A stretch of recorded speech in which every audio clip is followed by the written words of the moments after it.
Buenas tardes, ¿cómo están? Es lunes y como siempre hasta ahora es tiempo de la Guía de la Salud. Empezamos, como es habitual, con Rivera Povisa. El Hospital Rivera Povisa patrocina esta sección. En realidad empezamos con su jefe de Medicina Interna, Javier de la Fuente. ¿Qué tal? Muy buenas tardes, bienvenido. Muy buenas tardes, muchas gracias. Yo siempre le digo a los espectadores, este programa lo grabamos porque normalmente este programa es atemporal.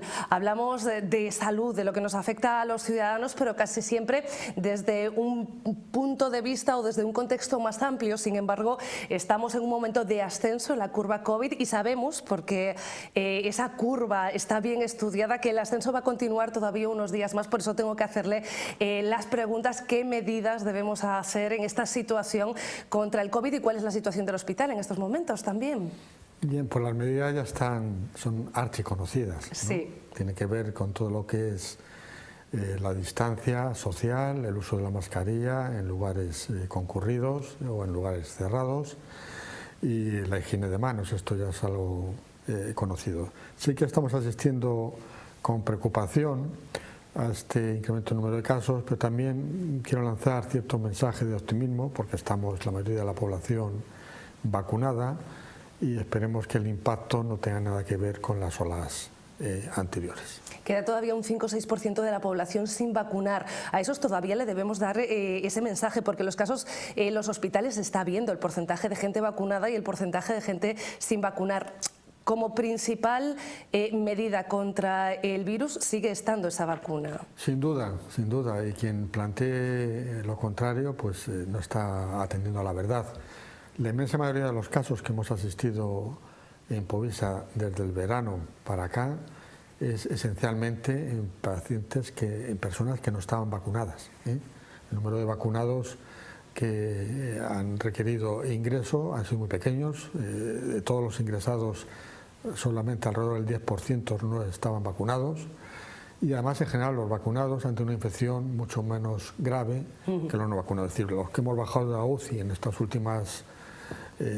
últimos días eran personas que no estaban vacunadas. Sí, es cierto que desde hace algún tiempo tenemos algo que no teníamos al principio de la pandemia, y no solamente son las vacunas, sino también nuevos tratamientos. Bueno, están apareciendo cosas además que han sido aprobadas por la Agencia Europea, también por la Agencia Española, como son los anticuerpos monoclonales, que están dirigidos a un perfil de población muy específica, que son aquellas personas que están en fases muy precoces de la infección, que tienen una infección leve o moderada. Digo fases precoces, que están dentro de los primeros 5 o 7 días desde el momento que se han infectado, que tienen una infección leve o moderada, es decir, que no son infecciones graves, y que además tienen patologías subyacentes que hacen que la posibilidad de que haya una gravedad de la infección pues incremente. Estamos hablando de gente con procesos oncológicos activos, como son leucemias, linfomas, tratamientos inmunosupresores, pacientes con insuficiencia cardíaca, pacientes con hipertensión arterial y diabetes mellitus mal controladas, pacientes con obesidad extrema. Para ese tipo de pacientes que vemos que pueden tener una evolución peor, pues hay ahora mismo la disponibilidad de pedir lo que son los anticuerpos monoclonales, que sí que se ha visto que son muy eficaces en reducir las complicaciones y la hospitalización. Es decir, alrededor del 75%, 80% de los pacientes que reciben esta medicación pues no necesitan hospitalizarse, y si se hospitalizan no van a tener necesidad de intubación. Y luego también pues tienen un pequeño efecto sobre la mortalidad global, que claro, en este tipo de pacientes la mortalidad suele ser muy baja. Por lo tanto, lo que se busca es evitar la hospitalización o evitar lo que son el soporte respiratorio en UCI. No lo he preguntado directamente, pero entiendo que en Rivera Povisa, cuando hay pacientes con patologías previas de estas características, se echa mano de este nuevo tratamiento. Acaban de aparecer ahora a disponibilidad Es una medicación que además tiene que hacerse de una forma, hay que pedir una autorización, y es el Sergas realmente quien nos facilita su administración, porque es quien tiene esta medicación. Doctor de la Fuente, que no todo es COVID, que siempre lo hablamos en este programa, que efectivamente la pandemia preocupa y nos tiene ocupados durante más de año y medio, pero existen otras enfermedades, existen otras patologías que también se tienen que tratar desde medicina interna, existen otros medicamentos, algunos de los cuales nos llevan a abuso por parte de los pacientes. Hablamos de los antibióticos, ¿qué consecuencia está teniendo ese abuso? Bueno, primero darle la razón, que decir que hay vida más allá y sobre todo enfermedad más allá del COVID, y nuestra preocupación desde el principio de lo que es el servicio y la dirección del hospital es que el COVID impactara lo mínimo posible en otros pacientes, ¿no? Hemos intentado en casi todo momento, excepto cuando hubo aquel confinamiento tan estricto, hemos intentado en todo momento mantener el contacto, porque hay que hacer métodos de asistencia diferentes de lo que es la visita presencial, pero hay un determinado grupo de pacientes que necesitamos obviamente verlos, ¿no? Verlos, explorarlos y estar en contacto con ellos. En el segundo aspecto, lo que habla de los antibióticos, sí, un uso malo de los antibióticos, un uso indiscriminado, un uso sobre todo prolongado de los antibióticos o un uso inadecuado de antibióticos puede conducir a la aparición de lo que son microorganismos con resistencia a los antibióticos, con lo cual esto complica enormemente después, cuando tiene una infección, el manejo de estos pacientes, porque las opciones terapéuticas que tenemos son cada vez muy limitadas. Y el uso indiscriminado de los antibióticos no solamente ya en humanos, sino que también tiene que ver con el mundo animal. Es decir, hay determinadas prácticas en la industria alimentaria, no en todas, hay gente que es sumamente escrupulosa y yo aquí no quiero anatemizar contra nadie, pero sí que el uso indiscriminado de ciertos antibióticos puede conducir a la aparición luego después de bacterias que al fin y al cabo nosotros que somos los que consumimos esos productos, pues podemos vernos implicados y hospedados por estas bacterias. Siempre que pensamos en un hospital y pensamos en el trabajo de los médicos, pensamos en una habitación de hospital, pensamos en cables, pensamos en una casa, pero sabemos también, porque llevamos mucho tiempo haciendo estas entrevistas con Ribera Povisa, que se intenta en la medida de lo posible con determinados pacientes, sobre todo los crónicos, que estén en su casa el mayor tiempo posible, incluso aunque necesiten tratamiento. Quiero saber cómo llevan esto los médicos, cómo se trabaja, cómo puede llegar a funcionar realmente este programa. Bueno, hemos tenido que reprogramarnos en algunos casos, ¿no? Entroncando primero con lo que comentábamos antes, los antibióticos. El hospital, cuando un paciente de estos ingresa, pues frecuentemente ingresa, y uno de los motivos más frecuentes de ingreso es que se infecten, y hay que tener siempre una medida de aislamiento y prevención para evitar que estos gérmenes se diseminen, ¿no? Entonces, él puede diseminar gérmenes, pero también puede recibirlos, ¿no? Como consecuencia de lo que son los cuidados sanitarios. Bien, todo lo que se puede hacer en casa, si la casa tiene el soporte adecuado, claro, en el sentido de que haya personas acompañantes, responsables, que no esté el paciente solo, pues es un beneficio desde luego para el enfermo y su familia, que trasladan lo que es el manejo de una situación crónica a lo que es su residencia habitual, ¿no? Por lo tanto, todo lo que supone comodidad, adecuación, evitar, bueno, todo lo que es el contacto con el medio hospitalario de la enfermedad, pues se minimiza. Entonces lo que hay que hacerlo, y siempre ha sido la preocupación, es que esto se haga de una forma eficaz, es decir, que los resultados en salud sean exactamente los mismos que si el paciente hubiera permanecido en el hospital, y en seguridad, es decir, que el paciente no tenga un mayor riesgo de producirse un evento adverso por estar manejado en su domicilio. Para eso contamos con médicos y enfermeras que hacen el trabajo perfectamente, es como si el paciente estuviera hospitalizado, pero en este caso está en su domicilio. De hecho, en el organigrama del servicio hospitalizado a domicilio, su paciente cuenta como ingresado, ¿eh? Claro. Pero sí que se trasladan todos los cuidados a su ambiente, con todo lo que significa de confort y de comodidad para el paciente y para la familia, ¿no? Que está en su propio ámbito, rodeado de sus cosas, que no es un medio tan ajeno. Esto, por ejemplo, para personas muy mayores claramente es beneficioso. Sabemos que muchas personas mayores en los hospitales, pues el estar por la noche es un ambiente raro, siempre hay ruido, siempre hay luces y a veces hacen cuadros confusionales, sobre todo si el paciente tiene alguna afectación ya cognitiva, algún deterioro cognitivo. Bueno, pues situarle al paciente en su casa, pues vamos a evitar episodios innecesarios de agitación que ocurren por muy bien que se hagan las cosas en cualquier hospital del mundo, ¿no? Entiendo que para el hospital, para los médicos, esto puede suponer, no sé si un doble esfuerzo, pero sí más esfuerzo de lo habitual, pero por lo que nos han contado aquí, los resultados mejoran, por tanto, al final ese esfuerzo está bien empleado. Sin duda, y sobre todo lo que es más importante es el feedback que nos dan los pacientes y las familias. Esto tiene que verse como un servicio del hospital a mayores de lo que antes hacía. Antes era hospitalización y a partir de ahí el hospital pedía contacto con el paciente, la familia, y eran las visitas a las consultas o ya el seguimiento por atención primaria. Bueno, pues esto es una oportunidad, es un servicio más que el hospital da, intentando buscar siempre la mejor ubicación de los pacientes, ¿no? Doctor de la Fuente, el servicio de medicina interna es tan extenso que seguramente nos quedan muchos temas en el tintero, pero tendrá que ser otro día, así que si le parece, yo le invito a pasarse de nuevo por aquí por Televigo cuando quiera. Pues estaré encantado de estar aquí, de informar a la ciudadanía de Vigo de lo que hacemos. Muchísimas gracias, de verdad, y ustedes no se me muevan, porque nosotros continuamos. Clínica Dental Cedobaz patrocina esta sección. Y subimos, como es habitual, a Genaro de la Fuente 21, donde nos escucha ya y nos atiende Cristian Docampo. Cristian, ¿qué tal? Muy buenas tardes. Hola María, ¿qué tal? ¿Cómo estáis? Tenéis la calle iluminada también vosotros, ¿no? Sí, hay mucha luz LED. Oye, y hago acopio, digo esto, bueno, pues porque me cuenta Cristian que ellos no hacen ni puente ni nada y que pese a que la calle está iluminada, que es Navidad, os vamos a tener toda la semana trabajando igualmente. Eso es, hay que trabajar.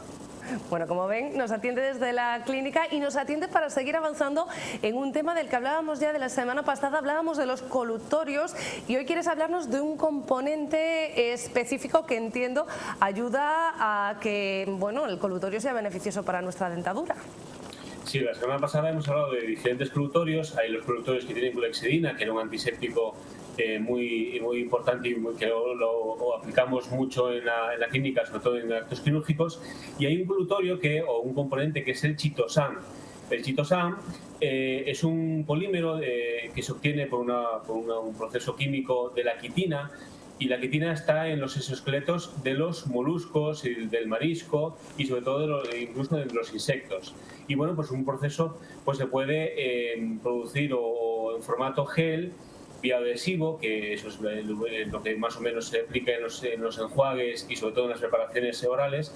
Y bueno, porque tiene un principio activo que dependiendo de su concentración pues va a ser beneficioso tanto para que nuestro organismo absorbe un fármaco, ¿vale? Es como si fuese un excipiente de una formulación farmacológica. Bueno, pues tiene el principio activo del fármaco, pues ayuda el chitosan a que la absorción sea más lenta, y si el chitosan está en pocas concentraciones, pues bueno, pues hace el efecto contrario, aumenta la acción del fármaco y el organismo lo absorbe más rápido. Entonces, dependiendo de la concentración, pues va a ser más rápido la absorción del fármaco o no. Entiendo que no está en todos los colutorios. No está en todos los colutorios. Hay los colutorios hay una marca comercial que es el que distribuye este tipo de colutorios y es beneficioso en la boca, bueno, pues en diferentes efectos que tiene y que nos puede ayudar en nuestra clínica. ¿Eres partidario? Entiendo, bueno, a ver, partidario siempre de preguntar a un especialista, ¿vale? A nuestro dentista de cabecera, que en nuestro caso es Cristian Docampo. Siempre, pues, qué colutorio es el ideal para nosotros, pero si ya lo tenemos en casa, partidario entiendo que leer la composición para saber exactamente qué beneficios va a tener para nuestra boca. Pues sí, tiene bastantes beneficios. Vamos a solamente hablar de beneficios de la boca, que bueno, también en la parte por dermatología pues lo usan mucho para tratar quemaduras en la piel, porque bueno, al producirse tipo gel, pues bueno, ayuda a un efecto revitalizante. Pero en la boca, la cabeza oral, bueno, pues tiene un efecto cicatrizante sobre todo se pega en las mucosas orales, en este caso, y bueno, pues ayuda en las primeras fases de la cicatrización, que es cuando, bueno, pues las células inflamatorias pues acuden a la herida, y entonces el chitosan aumenta ese flujo de células inflamatorias, entonces produce eso, que llega más sangre a la zona, más esas células inflamatorias, y produce la primera cascada de cicatrización. Bueno, pues es muy beneficioso para esos actos quirúrgicos que, bueno, pues que hay que cicatrizar, pues ayuda a cicatrizar muy bien. Después, también hace un efecto para el sangrado, evita el sangrado, sobre todo, pues bueno, pues también aumenta las plaquetas y los trocitos y todas esas células para evitar los sangrados molestos en una extracción o en una cirugía. Y después el efecto antimicrobiano, que es lo más habitual que en los colutorios o en los geles que venden a las farmacias, pues es muy importante, sobre todo en las personas ancianas que, bueno, pues pueden padecer tipo de hongos, como por ejemplo Candida albicans. Pues el chitosan, este compuesto es muy efectivo para tratar este tipo de microorganismos, que sobre todo es hongos en la boca, sobre todo pacientes que son portadores de prótesis. Bueno, pues si tienen este problema, pues que acudan a la farmacia a comprar un gel o un colutorio que tenga este compuesto, porque le va a ir muy bien. Y después, en efecto osteogénico. ¿Qué es un efecto osteogénico? Pues cuando, por ejemplo, nosotros tenemos que hacer una regeneración ósea, porque el paciente pues ha perdido los dientes hace muchos años y el hueso alveolar va disminuyendo, pues nosotros hacemos una regeneración ósea guiada, que se llama, entonces ponemos hueso artificial, y bueno, pues el chitosan aumenta, como siempre he dicho, que aumenta pues tanto células inflamatorias como cualquier otra célula. Pues hay células osteogénicas, que son las que derivan después en el hueso. Pues el chitosan también hace un efecto de aumento de esa capacidad osteogénica de esas células. Bueno, pues el chitosan, ya lo saben, hemos aprendido además un nuevo componente, una nueva palabra. Y una cosa, Cristian, que se me ha pasado por la cabeza, ¿vale? Cuando te hacía la anterior pregunta, que decía yo, si tienen ustedes un colutorio en casa, ojo, que normalmente los colutorios, pues como la mayoría de los medicamentos o incluso como los alimentos, tienen fecha de caducidad. No, es algo que debemos tener en cuenta, sobre todo si es algo, pues a lo mejor como esto, que no utilicemos habitualmente y solo después de un tratamiento. ¿Qué puede ocurrir si utilizamos un colutorio que ya esté caducado? Pues que es como todo medicamento, es decir, un medicamento que está caducado ya va a perder pues la eficaz a corto plazo. Es decir, tú cuando tomas un ibuprofeno caducado, pues si el ibuprofeno normal te hace efecto a la media hora, pues el que está ya un poco pasado, pues no te va a hacer tanto de forma inmediata el efecto. Sí que es verdad que los colutorios, de forma habitual, estos colutorios o estos enjuagues o estos geles bioadhesivos que se aplican, siempre que tengan chitosan o clorhexidina, siempre tiene que ser una prescripción médica. No quiere decir que sea con receta, pero bueno, tienes que mandarle con un recetario con la referencia, porque bueno, sí que estos son más colutorios para el tratamiento. Si uso, como dije la vez pasada, colutorios de uso diario, pues son sobre todo cualquier colutorio que no contengan alcohol. Ningún principio activo, porque bueno, si el paciente no tiene ninguna herida o tal, y es un enjuague habitual para que tenga el aliento fresco o bueno, para que sea agradable el acto de cepillado del diente, pues bueno, pues hay colutorios que no tienen alcohol y que bueno, pues hacen ese efecto. Pero si tienen alguna patología, pues dependiendo, pues se aplica este colutorio o otros compuestos. Cristian, como siempre, muchísimas gracias y nos vemos las caras el próximo lunes. Nos vemos el próximo lunes. Un abrazo enorme. Saludos a todos. Nos estamos a piques de despedirnos tamén, pero antes, tens que facer un trámite no Concello, queres facelo da forma máis áxil e rápida posible?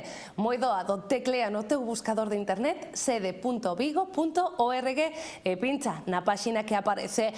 Unha vez dentro, non tes que rexistrarte. Para acceder, podes facelo co DNI electrónico ou con calquera dos certificados admitidos. Tamén o podes facer co sistema clave.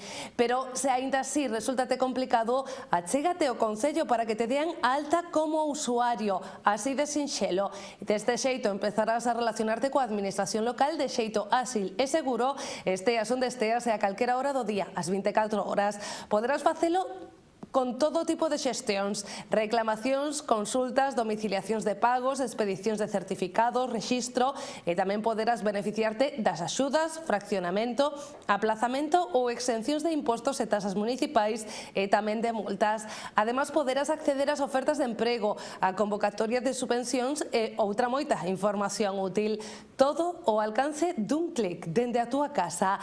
Así é a sede electrónica do Concello de Vigo, aberta ás 24 horas do día para chegarse a ti, non o dubides. Entra na sede electrónica do Concello de Vigo, sede.vigo.org. Vigo, a mellor cidade para vivir, Concello de Vigo. E agora sí, así nos despedimos ata o vindeiro luns aquí en La Guía de la Salud.